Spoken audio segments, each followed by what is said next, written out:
ଜୟ ଜଗନ୍ନାଥ, ଜୟ ଜଗନ୍ନାଥ, ଜୟ ଜଗନ୍ନାଥ। ଗୋଟେ ବଢ଼ିଆ ଗପ କହୁଛି, ପିଲାମାନେ ଶୁଣ।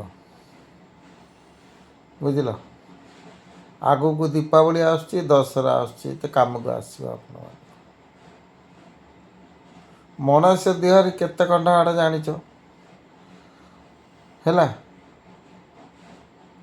472 ନାତୁଣୀ ମୋର ଅଛନ୍ତି। ସିଏ ଶଳେ ଗୋଟାଏ ସାଙ୍ଗରେ ଆସିକି ମୋ ଉପରେ ଯଦି ନଦୀ ହେଇ ପଡ଼ିବେ, ମୋ ଦେହରେ ଯେତିକି ହାଡ଼ ସେଟା 2 ଗୁଣ ହେଇଯିବ। ହେଲେ କ'ଣ ହେବ? ପିମ୍ପେଇ ଅମାବାସ୍ୟା, କାଳୀ ପୂଜା, ତାକୁ ନେଇକି ତାଙ୍କ ବାପାମାନଙ୍କୁ ଦେବେ। କ'ଣ କହିବେ? ପୂର୍ବପୁରୁଷମାନେ ଅନ୍ଧାରରେ ଆସ, ଆଲୁଅରେ ଯା। ହେଲେ ସେତେବେଳକୁ ମୋ ହାଟକୁ ଦେଇଥିବେ, ମୋର ସେ ଅବସ୍ଥା କ'ଣ ହେଉଥିବ ଚିନ୍ତା କରିପାରୁଛ? ଜୟ ଜଗନ୍ନାଥ।